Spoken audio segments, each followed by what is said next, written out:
دیوار پر والد کے ہاتھ کے نشان، ایک لاجواب اور سبق آموز تحریر۔ ابا جی بوڑھے ہو گئے تھے اور چلتے چلتے دیوار کا سہارا لیتے تھے۔ نتیجتاً دیواروں کا رنگ خراب ہونے لگا۔ جہاں بھی چھوتے تھے وہاں دیواروں پر ان کی انگلیوں کے نشانات چھپ جاتے تھے۔ میری بیوی کو جب پتہ چلا تو وہ اکثر گندی نظر آنے والی دیواروں کے بارے میں مجھ سے شکایت کرتی تھی۔ ایک دن سر میں درد ہو رہا تھا تو ابا جی نے سر پر تیل کی مالش کی تو چلتے ہوئے دیواروں پر تیل کے داغ بن گئے۔ یہ دیکھ کر میری بیوی چیخ اٹھی اور میں نے بھی غصے میں اپنے والد کو ڈانٹ دیا اور ان سے بدتمیزی سے بات کی۔ انہیں مشورہ دیا کہ چلتے وقت دیواروں کو ہاتھ نہ لگائیں، وہ غمگین نظر آئے۔ مجھے اپنے رویے پر شرمندگی بھی محسوس ہوئی مگر ان سے کچھ نہ کہا۔ ابا جی نے چلتے ہوئے دیوار کو پکڑنا چھوڑ دیا اور ایک دن وہ گر پڑے اور بستر سے جا لگے، جو ان کے لیے بستر مرگ بن گیا اور کچھ ہی دنوں میں ہم سے رخصت ہو گئے۔ میں نے اپنے دل میں احساس جرم محسوس کیا اور میں ان کے تاثرات کو کبھی فراموش نہیں کر سکتا تھا اور اس کے فوراً بعد اپنے آپ کو ان کی موت کے لیے خود کو معاف نہیں کر پاتا ہوں۔ کچھ دیر بعد ہم نے اپنے گھر کو پینٹ کروانا چاہتے تھے۔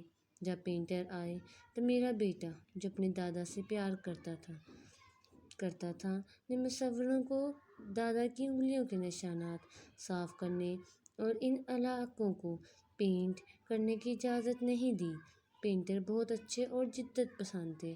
انہوں نے اسے یقین دلایا کہ وہ میرے والد کے فنگر پرنٹس، ہینڈ پرنٹس کو نہیں ہٹائیں گے بلکہ ان نشانات کے گرد ایک خوبصورت دائرہ بنائیں گے اور ایک منفرد ڈیزائن بنائیں گے۔ اس کے بعد یہ سلسلہ جاری رہا اور وہ پرنٹس ہمارے گھر کا حصہ بن گئے۔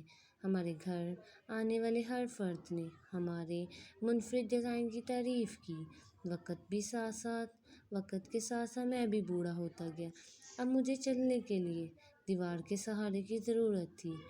ایک دن چلتے ہوئے مجھے یاد آئے اپنے والد سے میرے کہے ہوئے الفاظ اور سہارے کے بغیر چلنے کی کوشش کی تاکید۔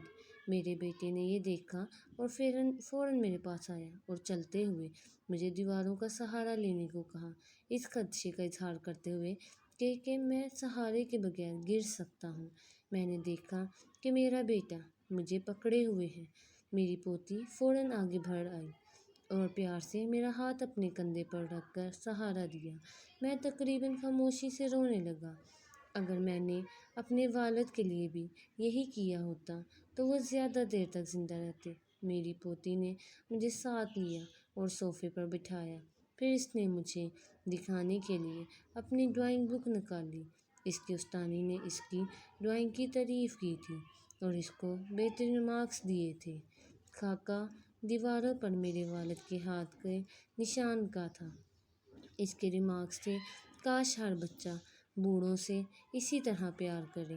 میں اپنے کمرے میں واپس آیا اور اپنے والد سے معافی مانگتے ہوئے رونے لگا۔